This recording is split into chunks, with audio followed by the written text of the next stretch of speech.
It's summer in Canada finally. That's why I'm wearing like a nice dress. It's like summertime. I just did my hair. It's really nice outside and I'm really excited about it.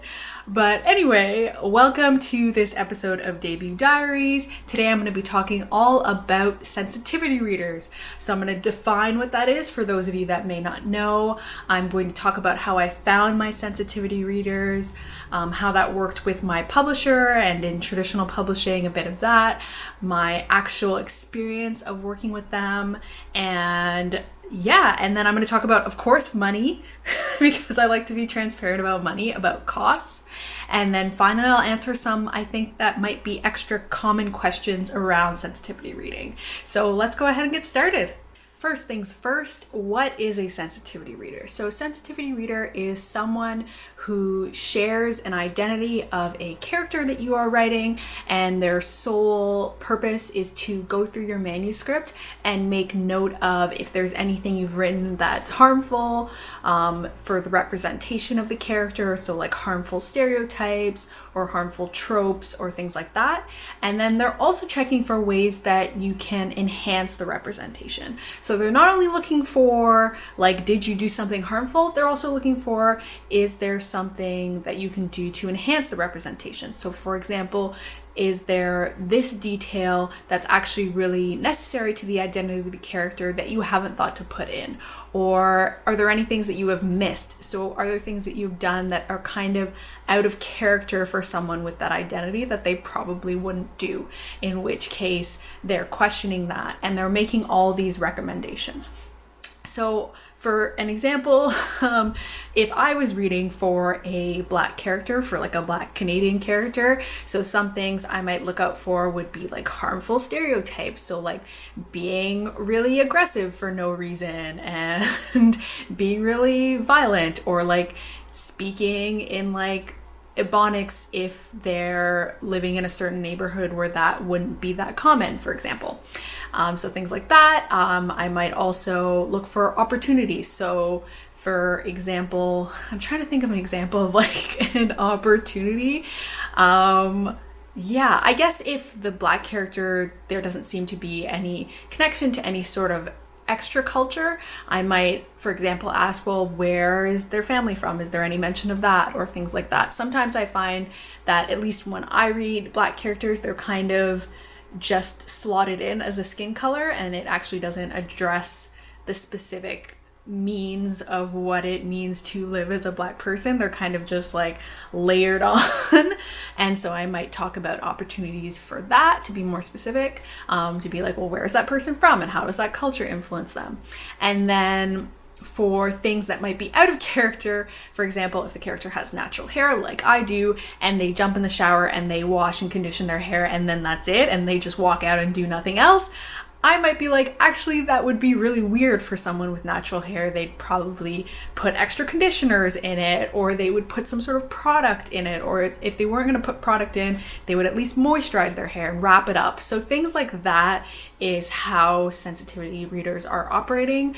So looking for those three things: harmful rep, opportunities for you to say a little bit more, dig a little bit deeper, and then pointing out anything that's out of character for that identity. For me, I had three characters starting from the beginning that I needed sensitivity readers for. So my main love interest, Luke, he is a trans guy, and so I needed a sensitivity reader for him. I needed one for Alex. She's a trans girl. She's also Black and fat, and I needed someone for her. And then my third one was Keisha. She is demi-romantic and she is lesbian, and so I needed someone for her. She's also Black. Luke is also Mexican Canadian. So there were a myriad of identities, but really primarily what I was looking for was trans guy rep, trans girl rep, and demi-romantic lesbian rep. So those were specifically the identities I was going for, and it would be great if they also identified with some of the other things. That's what I found with looking for sensitivity readers, especially when you're looking for a character that has a lot of intersectionality. It wasn't always within my ability to find someone that matched perfectly. It was about finding the best match. So in the case of Alex, I really needed someone for the trans girl rep. I am Black, so I didn't have any issue with that identity. And her fatness, she's very proud. She's very fat positive. And so that was something that I felt I could speak to on my own with my own past. And so I didn't really feel like I 100% needed someone for that. But in my head, it would be really great to get someone with those multiple identities. And for Luke, I really, really, really wanted to try and get someone that was trans and also had a Mexican background for him. And I was able to, and that was really exciting. So I'm really happy about that, because that was a sort of intersectionality where both I wasn't super familiar with. And so being able to get someone to read for both was really important for me so that I could get feedback and recommendations on both of those. And the same goes for Keisha. I'm Black, so I could handle that. But the lesbian rep, I really needed someone. And the demi romantic rep, I really needed someone. For you, really, you have to think about the characters that you're working with and how familiar you are with their identities.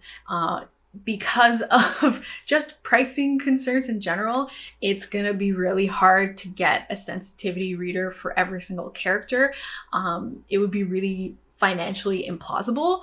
And so to me, it was really highlighting those characters that were playing pivotal roles that I really needed to have that representation checked over. So how did I go about finding these? So there were a couple of sources that I used to find my sensitivity readers. So one was Facebook groups. So in the debut group that I'm in, and also in Kidlit Alliance, which is another Facebook group, I posted on both of those to see if I could find sensitivity readers there. I also I Googled, plain old Google I used to see if I could find sensitivity readers that way as well. And then third was I used Twitter. So there were some people who just, because of being in the writer community on Twitter, I was aware had those identities and did sensitivity reading services. And so those were some people that I had already had on mine just from knowing them in the Twitter sphere.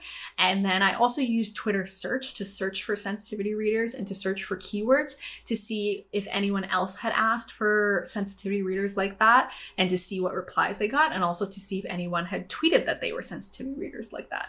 So for me, two of my sensitivity readers I found via Twitter and one I found via Google.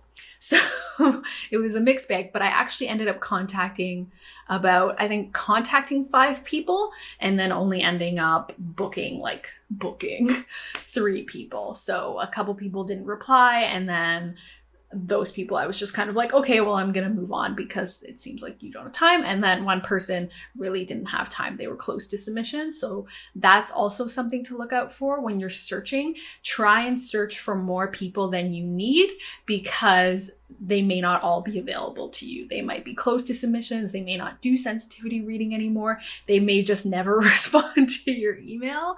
And so those were really the avenues that I used for searching. For me, what really helped the most was just kind of knowing people generally, because then I kind of knew who I could contact right off the bat before I had to do the heavy lifting of searching. And when contacting sensitivity readers, even if I had known them from Twitter, I went to their website and I looked up their sensitivity reading tab to see what it was they were looking for, to see how they wanted to be contacted. Because even if someone is on Twitter and you're following them there, this is like their business and they may be handling it differently. So for some people on their sensitivity reader page, they wanted samples, they wanted like your pitch letter, they wanted to learn a lot more information than you could just by sliding into their DMs. And to me, when someone's established a process for how they want to be contacted for their business, you should use that. You shouldn't be just like sliding into their DMs. And something I would also say not to do, because don't do this, but don't just assume that someone's sensitivity reads because they have a certain marginalization. Not every marginalized person just sensitivity reads just because they're a writer and they're on Twitter. So don't just like slide into people's DMs being like, I see that you're a trans person. Do you want to sensitivity read my manuscript? Because if that's not a service they're offering, then that's not something they do. So don't do that. Be sure that people are actually offering sensitivity reading as a service before you're contacting them, and contact them through the proper channels. In the case of my publisher, I had expressed to my agent very early on that I was going to need sensitivity readers. And when we got the deal, I expressed to my editor that I was going to need sensitivity readers. Because I had heard from other authors in the past, it really depends on your publisher, your editor, their budgeting, that sort of thing. Some publishers cannot cover sensitivity readers. Some can only cover like a 1 or 2. And then I haven't heard of any that like cover as many as you want. Pretty much it's commonly either they're not going to cover it or they're going to cover some of it. So in my case, my publisher is covering one of my sensitivity readers. So the sensitivity reader for Luke, because he's a love interest, he's a very big prominent character, and they absolutely wanted to make sure that we weren't going to put out anything harmful about him. And so that also, budgeting wise, also considering my deal, was what ended up happening. If you have multiple deals, maybe this is something that you can negotiate for. You can maybe negotiate for more sensitivity readers. It really depends. I'm not really sure how it's worked for other people. This is just how it's worked for me. And from friends that I've talked to, it's very common for your publisher to cover like one sensitivity reader, but not necessarily multiples.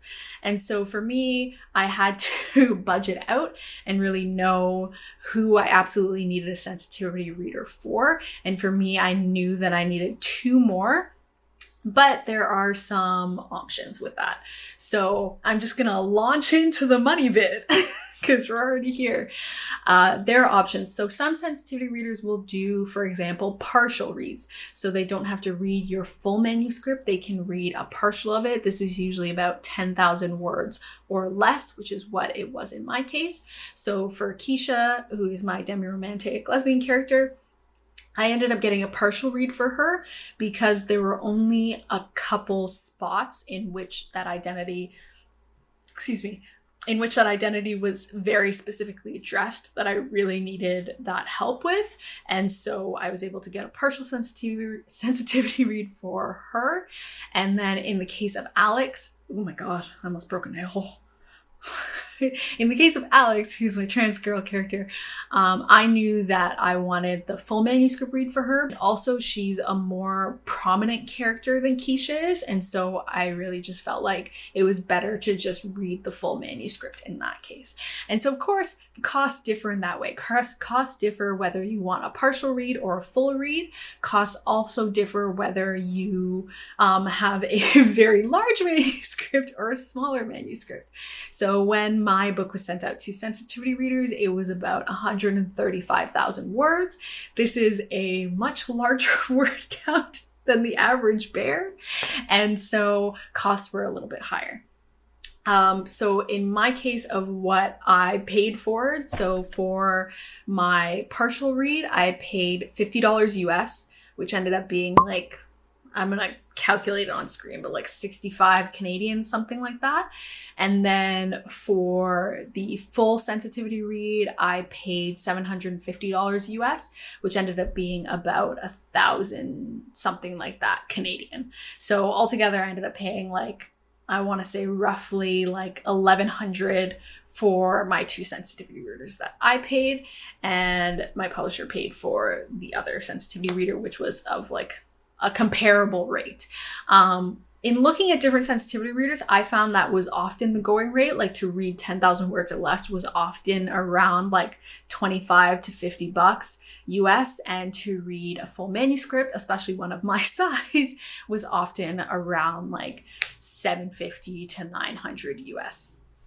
For me, it's really worth it because it's really important for me to get those characters right representation-wise, and to make sure I'm not having any harmful representation, and to also make sure that I'm doing accurate representation as much as I possibly can. For me, that was always really important right from the start, so it was worth it for me to invest that. And also, I was fortunate enough in that the 30% of my advance that I set aside for taxes, you can can check out my video all about author taxes over here, but I ended up getting money back on my taxes. So I didn't actually need to use any of that 30% I had put aside for taxes. And so I already had money aside that I could use to pay for that. So it was well worth it for me. All the comments they gave back were awesome, super insightful, super, super helpful for me, because there were things that I missed that I just didn't think about that could have potentially been harmful. And so I'm really happy that I had those reads, because they picked that out. And they also picked out really interesting opportunities for me to do more things. For example, one of my sensitivity readers, the one that read for my demisexual rep, she had, sorry, not demisexual, demiromantic rep, she had suggested, could you say the word demiromantic at some point? Because that's not something that I've seen often in young adult books. And I think even though it's understanding, like that's what she is, it would be nice to hear the word said as an identity. And for me, I was like, oh yeah, for sure, I can totally do that.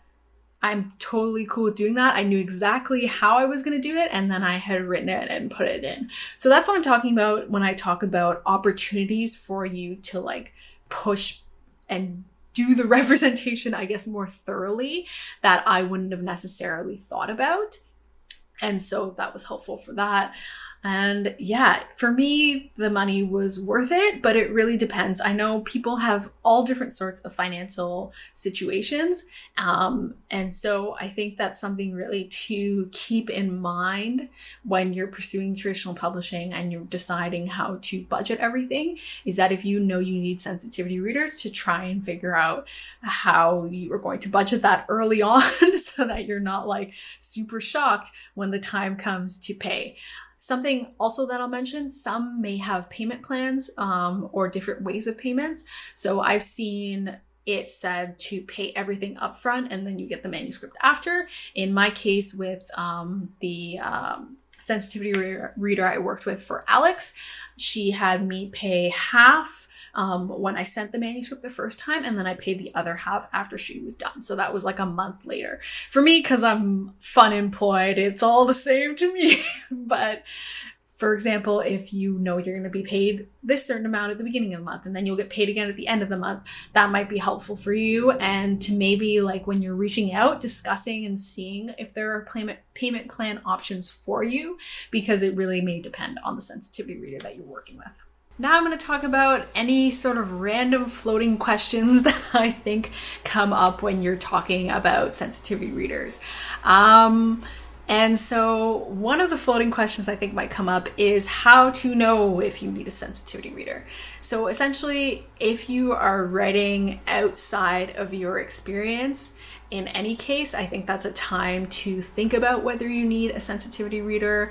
Also, if any beta readers or CPs that you've had in the past share some identities that you have with some characters, then maybe those are the ones that you might not need a sensitivity read for, because they will probably tell you.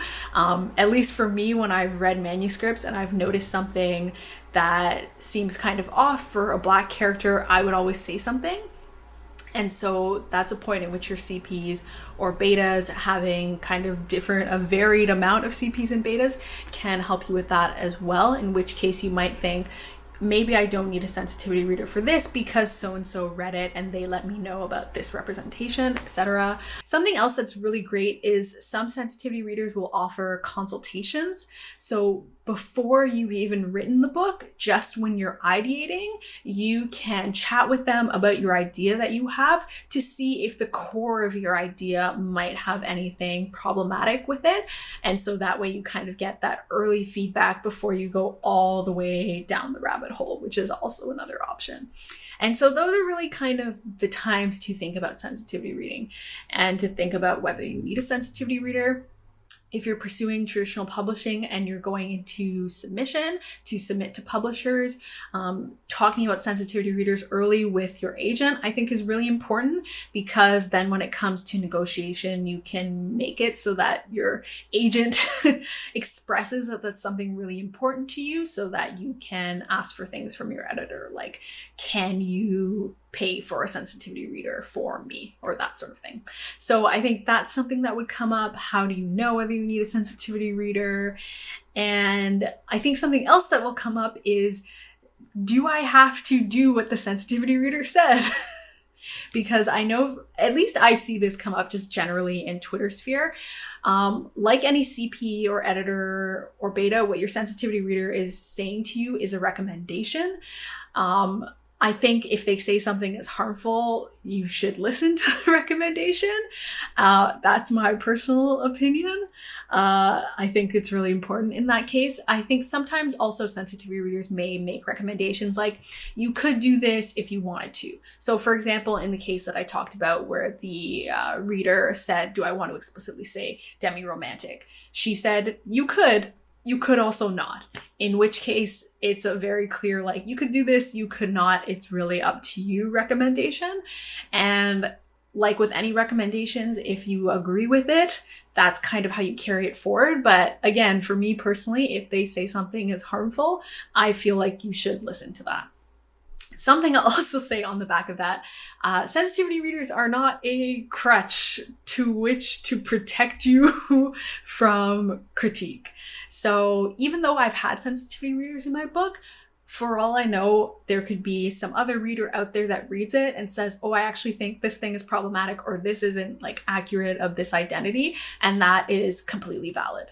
The sensitivity reader cannot speak for everyone in their group. They're just trying to help you as much as they can based on their own experience. And so they can't be used as a crutch in that way. If someone calls out something that your sensitivity reader didn't notice, you cannot blame them for that. It's not their fault.